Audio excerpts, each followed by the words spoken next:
जय हिंद साथियों। आज हम आपको न्यू वैकेंसी राजस्थान पुलिस के बारे में बताएंगे कि आवेदन कैसे करना है, क्या पंजीकरण शुल्क रहेगी, पात्रता योग्यता क्या रहेगी, इसमें क्या में छूट मिलेगी या नहीं मिलेगी, भर्ती में चयन प्रक्रिया क्या है, लिखित प्रक्रिया और सिलेबस, इन सब के बारे में आपको विस्तार से जानकारी देंगे। ये हमारे साथी भाई है दीपाराम जी, इनका भी हम आपको इंट्रोडक्शन करवा देते हैं, इन्होंने कैसे तैयारी की, ये सब कुछ। हाँ सर, बताओ आप राजस्थान पुलिस के आवेदन कब से हो रहे हैं? आवेदन की प्रक्रिया 28 अप्रैल से शुरू है और 17 मई तक चलेगी, जिसमें 17 मई के बाद में 18 से 20 मई तक 3 दिन का करेक्शन का टाइम दिया गया है। 3 दिन करेक्शन टाइम के बाद में यदि आप त्रुटि सुधार नहीं करते हो तो इसकी जिम्मेदारी आपकी ही रहेगी। तो उसमें कुछ पैसे लगेंगे सर सुधार करने के लिए? 300 रुपये शुल्क रखा गया है इस त्रुटि सुधार का। अच्छा, उसमें क्या क्या चीज़ों के लिए त्रुटि सुधार हो सकती है? आवेदन जिसमें जिला यूनिट या पद में संशोधन कर सकेगा। इसके अतिरिक्त आवेदन में कोई भी संशोधन नहीं किया जाएगा। यानी कि वो अपना जिला चेंज कर सकता है। और दूसरी बात, अगर कोई ड्राइवर से भरा हो या उससे भरा हो, कोई कांस्टेबल चालक से, तो वो अपना कांस्टेबल सामान्य से भी भर सकता है, यही है ना सर? हाँ, यही है।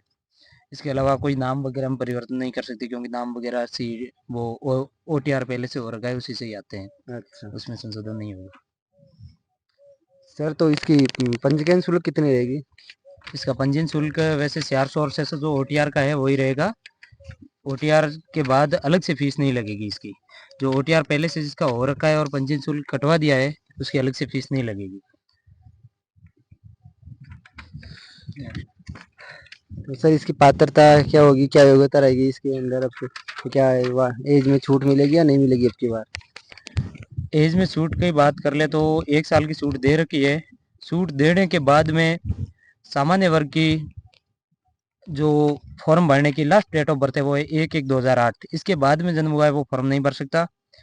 और 2/1/2002 से पहले सामान्य कैटेगरी के जन्मे हुए पुरुष फॉर्म नहीं भर सकते। और 2/1/1997 से पहले जन्मी हुई सामान्य कैटेगरी की महिला फॉर्म नहीं भर सकती। इसके अलावा EWS, SC, ST, OBC, MBC उनकी फॉर्म भरने की जो कम उम्र है वो तो 1/1/2008 ही है सभी में। और पुरुष की 2/1/1997 से पहले के जन्मे हुए फॉर्म नहीं भर सकते इस कैटेगरी के। और महिला में 2/1/1992 से पहले के जन्मे हुए फॉर्म नहीं भर सकते। इसके अलावा राज्य सरकार के कर्मचारियों, पुलिस अधिकारियों के मर्द आश्रित है ना, जो कर्मचारियों के आश्रित है, उनको छूट के दायरे में रखा गया है। 2/1/1999 से पहले जन्मे हुए फॉर्म नहीं भर सकते। और महिला में 2/1/1994 से पहले की जन्मी हुई फॉर्म नहीं भर सकती। भूतपूर्व सैनिक की बात कर ली जाए तो 2/1/1983 से पहले जन्मे हुए भूतपूर्व सैनिक फॉर्म नहीं भर सकते। और इसमें भूतपूर्व सैनिक में महिला की भी डेट ऑफ बर्थ सेम ही रखी गई है। और कांस्टेबल ड्राइवर की बात कर ली जाए तो सामान्य कैटेगरी में 2/1/1999 पुरुष, 2/1/1994 महिला। और EWS, SC, ST, OBC, MBC 2/1/94 पुरुष, 2/1/89 महिला। और राज्य सरकार के कर्मचारियों की वही है, 2/1/96 पुरुष, 2/1/91 महिला। यानी महिलाओं को 5 वर्ष की छूट दी गई है पुरुष के मुकाबले ज़्यादा। और भूतपूर्व सैनिक में 2/1/83 पुरुष और महिला दोनों की सेम है। शारीरिक मापदंड क्या होंगे सर इनके? न्यूनतम ऊंचाई 168 सेंटीमीटर पुरुष की सामान्य क्षेत्र की, और महिला की 152 सेंटीमीटर सामान्य क्षेत्र में। यदि 12 जिले के शहरिया है वो पुरुष 160 सेंटीमीटर और महिला 145 सेंटीमीटर ऊंचाई है। और सीने की बात कर ली जाए तो बिना फुला 81 और फुलाने पे 86, कम से कम 5 सेंटीमीटर का फुलाव पुरुष में चाहिए। महिलाओं में वेट लागू होता है, सीना लागू नहीं होता। तो वजन महिलाओं में सामान्य क्षेत्र में 47.5 किलोग्राम या 47.5 किलो। और 12 जिले की शहरिया आदिम जनजाति के लिए वो है 43 किलोग्राम। और 12 जिले के शहरिया के लिए सीने में फुलाव वो 74 से 79 यानी 5 सेंटीमीटर का फुलाव है, और 74 नॉर्मल और 79 फुलाया हुआ है। और इसके शैक्षणिक योग्यता की बात कर ली जाए तो 12वीं और CET दे रखी है, वही भर सकते हैं। और फॉर्म भरने के लिए CET के जो एप्लीकेशन नंबर है वो लगाने पे ही फॉर्म ओपन होगा। CET के एप्लीकेशन नंबर लगाने पड़ेंगे। यानी एक ही फॉर्म भर सकते हैं अब की बार भी? यूनिट जो इस विज्ञप्ति में दे रखी है, विज्ञप्ति संख्या 1360 में, उनमें से एक ही फॉर्म भर सकते हैं। टेलीकम्युनिकेशन की अलग विज्ञप्ति है तो उनका फॉर्म अलग से भरा जाएगा, वो अलग से भर सकते हैं। अच्छा। और इसके अलावा जो ड्राइवर के पद के लिए फॉर्म भर रहे हैं उनके पास लाइट मोटर व्हीकल या हैवी मोटर व्हीकल लाइसेंस होना अनिवार्य है, जो कम से कम 1/1/2026 से 1 वर्ष पहले का बना हुआ, यानी 1/1/2025 से पहले का बना हुआ होना चाहिए। यानी जनवरी 1 जनवरी 2025 से पहले का एक होने। जनवरी 2025 से पहले का बना हुआ होना उसके चाहिए। बाद का नहीं चलेगा। बाद का नहीं चलेगा।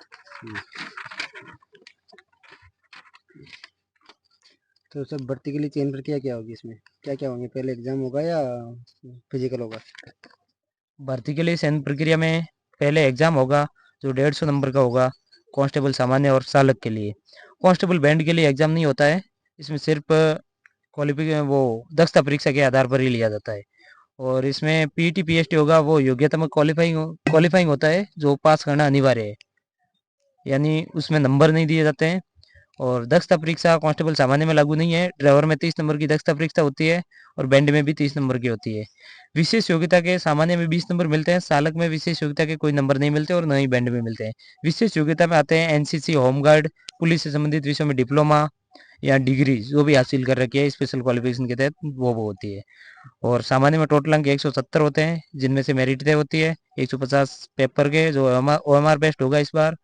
और कांस्टेबल चालक में 150 का पेपर और 30 नंबर की दक्षता परीक्षा 180। और कांस्टेबल बैंड में सिर्फ 30 नंबर से तय होगा, जो दक्षता परीक्षा है उसी से तय होती है भर्ती मेरिट। और लिखित परीक्षा की बात कर ली जाए तो लिखित परीक्षा में 60 नंबर की विवेचना, तार्किक योग्यता, सामान्य गणित और कंप्यूटर सामान्य ज्ञान, ये यानी कंप्यूटर इसमें रीजनिंग। कंप्यूटर और रीजनिंग है। लेकिन गणित के जो क्वेश्चन नंबरिक आते हैं ना वो क्वेश्चन पूछे जाएंगे, जैसे लाभ हानि है, औसत है, इस तरह के नॉर्मल क्वेश्चन पूछे जाएंगे। अच्छा, बच्चे वैसे लास्ट में ये नहीं बोले कि सर हमारे मैथ सिलेबस में मैथ थी नहीं और मैथ मैथ आ गई? मैथ सिलेबस में मेंशन है, तो मैथ के जो नंबरिक गणित के क्वेश्चन है वो आपको पढ़ने पड़ेंगे, जैसे औसत है, लाभ हानि है, इस तरह के क्वेश्चन आपको पढ़ने पड़ेंगे। हाँ और सर। 45 नंबर का सामान्य ज्ञान, सामान्य विज्ञान, सामाजिक विज्ञान, समसामयिकी यानी करंट अफेयर्स, महिला एवं बच्चों के अधिकारों से संबंधी राजस्थान सरकार की योजनाएं जो संचालित है, संस्थाओं के बारे में जानकारी, ये 45 नंबर का रहेगा। और 45 नंबर का राजस्थान का इतिहास, संस्कृति, कला, भूगोल, राजनीति और आर्थिक स्थिति रहेगी। Yes sir. शारीरिक दक्षता क्या होगी सर इसकी? शारीरिक दक्षता में तो वो ये 25 मिनट में कांस्टेबल सामान्य चालक बैंड के पुरुष है वो 25 मिनट में 5 किलोमीटर की रनिंग पार करेंगे। और महिला है वो 35 मिनट में, भूतपूर्व सैनिक है वो 30 मिनट में। यदि ट्राइबल क्षेत्र के है जैसे 12 जाति के शहरिया वगैरह तो 30 मिनट में 5 किलोमीटर की दौड़ पार करनी होती है। 5 मिनट एक्स्ट्रा दी जाएगी उनको? उनको शहरिया का उनको 5 मिनट एक्स्ट्रा है, भूतपूर्व सैनिक को 5 मिनट एक्स्ट्रा है और महिलाओं को 10 मिनट एक्स्ट्रा है, यानी 35 मिनट है। दौड़ के बाद में शारीरिक मापतोल होगा उनका, है ना? हाँ, दौड़ के बाद में उसमें क्या क्या होगा? शारीरिक मापतोल होगा जिसमें हाइट और चेस्ट वो होती है। यदि उसमें किसी को शक है कि मैंने जो मापतोल करवाया है उसे वो संतुष्ट नहीं है तो वो 500 रुपये का रसीद कटवा के वहाँ पे हाथों हाथ ही दोबारा करवा सकता है। यदि वो दोबारा में सही पाया जाता है तो उनको 500 रुपये वापस कर दिए जाते हैं, और वो पास हो जाएगा? वो पास माना जाएगा। ये अच्छी बात बताई सर आपने। दक्षता परीक्षा चालक और बैंड के लिए क्या क्या होगी सर? दक्षता परीक्षा में चालक के लिए गाड़ी की ड्राइवरिंग करनी है और दक्षता परीक्षा एग्जाम में पास रहने के बाद में बुलाई जाएगी। और विशेष योग्यता के क्या क्या नंबर आएंगे सर? विशेष योग्यता में एनसीसी सर्टिफिकेट के 10, बी के है तो 8, ए के 6 नंबर है।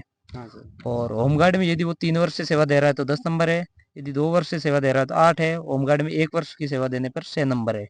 और यदि पुलिस विभाग में उसने डिप्लोमा कर रखा है तो 6 नंबर है। यदि पुलिस विभाग के संबंधित सिक्योरिटी मैनेजमेंट व सोशल साइंस, पुलिस प्रशासन या कानून के संबंधित बीए या एलएलबी कर रखी है तो 8 नंबर है। यदि क्रिमिनोलॉजी में एमएससी, एमए और साइबर सुरक्षा से संबंधित विषय में एमए या एमएससी कर रखी तो 10 नंबर मिलेंगे। यानी इन तीनों में से कोई भी 2 लागू होंगे, 20 नंबर से ज्यादा विशेष योग्यता के नंबर नहीं दिए जाते हैं। अच्छा सर। चाहे तीनों में भी है तो भी 2 लागू होंगे, वो अपनी मर्जी से लगा सकता है 2 कौन से लगाना चाहता है। अच्छा, यानी एनसीसी ले सकता है या होम गार्ड, दो ये चूज कर लो, या डिप्लोमा कर लो, कोई भी। यहाँ तीनों कर रखे हैं, उनमें से कोई भी तीन में से उनकी दो ही मर्जी से काम में। 2 ही काम में आएंगे, 3 एक साथ काम में नहीं हाँ आएंगे सर। और अधिकतम 20 नंबर के ही काम में लिए जाएंगे। सर इसकी मेडिकल में क्या क्या प्रोसेस होती है? मेडिकल के लिए प्रोसेस तो वही है जो दे रखी है इसमें विज्ञप्ति में पहले से ही कि भाई आँख 6/6 होनी चाहिए। बाकी तो उसकी टेंशन पहले लेने की है नहीं, क्योंकि यदि आप चयन प्रक्रिया में आ गए हो तो आपको बाहर निकालने का कम ही चांस है, यदि आप में कलर ब्लाइंडेड जैसी कोई समस्या नहीं है, यानी कलर गंभीर में आप बीमारी नहीं हो तो? गंभीर बीमारी नहीं है तो आपको बाहर करने की कोई समस्या नहीं आएगी। नियुक्ति योग्यता क्या क्या हो सकती है इसमें? अयोग्यताओं की बात कर ली जाए तो इसमें वही है अयोग्यता में कि जिसके जीवित 1 से ज़्यादा पत्नी नहीं हो, 2 से ज़्यादा बच्चे नहीं हो, और बच्चे यदि 1 से 2002 के बाद के 2 से अधिक है तो आप अयोग्य हो। इससे पहले के हैं, या फिर एक ही प्रसव में पहले बच्चा एक हो चुका है और दूसरे प्रसव में 2 बच्चे एक साथ जन्म ले गए हैं, तो वो 3 होंगे तो भी 2 में ही काउंट किए जाएंगे। और वेतन क्या रहता है सर इसका? वेतन तो वैसे परिवीक्षा काल यानी प्रोबेशन के टाइम में 14,600 वेतन रहता है। इसके अलावा कोई भत्ता वगैरह नहीं दिया जाता है, और प्रोबेशन खत्म होने के बाद में अभी तो 7वां वेतन आयोग की सिफारिश है, उसके आधार पर दिया जाता है, और आगे भविष्य में 8वां लागू होने की संभावना है, तो 8वां लागू होने के बाद 8वें के आधार पे दिया 8वें के जाएगा। बाद तो पैसे पैसे हो जाएंगे सर। 8वें के बाद तो फिर होते होगा कि 8वें में कितना क्या है। और सर एग्जाम कब तक हो जाएगा इसका? एग्जाम जून जुलाई की में संभावना है, लेकिन यदि मई में ही फॉर्म भरने की लास्ट डेट है तो जून जुलाई में होने की संभावना कम ही रहेगी। हो सकता है जुलाई और अगस्त में करवा लिया जाए। नहीं सर, विभक्ति में दे रखा है ना एग्जाम के बारे में भी तो कि जून जुलाई के माह में हो जाएंगे। जून जुलाई के बारे में दे तो रखा है, लेकिन जून जुलाई में यदि फॉर्म भरने की लास्ट डेट इन्होंने मई में दी है, 17 मार्च को फॉर्म भरने की लास्ट डेट है, और 17 मई को, और 20 मई को संशोधन के बाद 10 दिन में कोई एग्जाम कंडक्ट नहीं करवा सकता। जून को सिर्फ 10 दिन बच रहे होते हैं, तो कम से कम 30-40 दिन का टाइम लगे तो भी जुलाई अगस्त में जाके एग्जाम हो जाएंगे। वहाँ मई और जून दे रखा था इसलिए सर। मई जून में तो संभावना तो नहीं है, भले ही दे दे, लेकिन संभावना नहीं है कि नहीं करवा सकते। 10 दिन में कोई भी एग्जाम कंडक्ट नहीं करवा सकते। हाँ वैसे 3 महीने का टाइम मिल जाएगा आपको बोर्ड भी हाँ, फॉर्म भरने के बाद। फॉर्म भरने के बाद आपको 2-3 महीने का टाइम मिल जाएगा, और वैसे भी पहले से तैयारी कर ही रहे हैं युवा, तो उनका तो हो ही जाएगा। सर बहुत अच्छा लगा आपसे हम ये जानकारी लेते हुए, और हमें लगा कि आपने बहुत सटीकता से और सारी चीज़ बारीकी से बताई है। और भी किसी को कोई डाउट है तो वो कमेंट कर सकता है, हम सर को वापस बोलेंगे और आपके बारे में आपको हर चीज़ बारीकी से बताई जाएगी। Thank you sir. आप भी 2 शब्द बोलो। धन्यवाद सर। सहयोग रहा राम रतन जी का भी, और इसी तरह चर्चा करते रहेंगे। आप कोई भी क्वेश्चन हो तो कमेंट बॉक्स में बता दीजिएगा, आपको जवाब दिया जाएगा।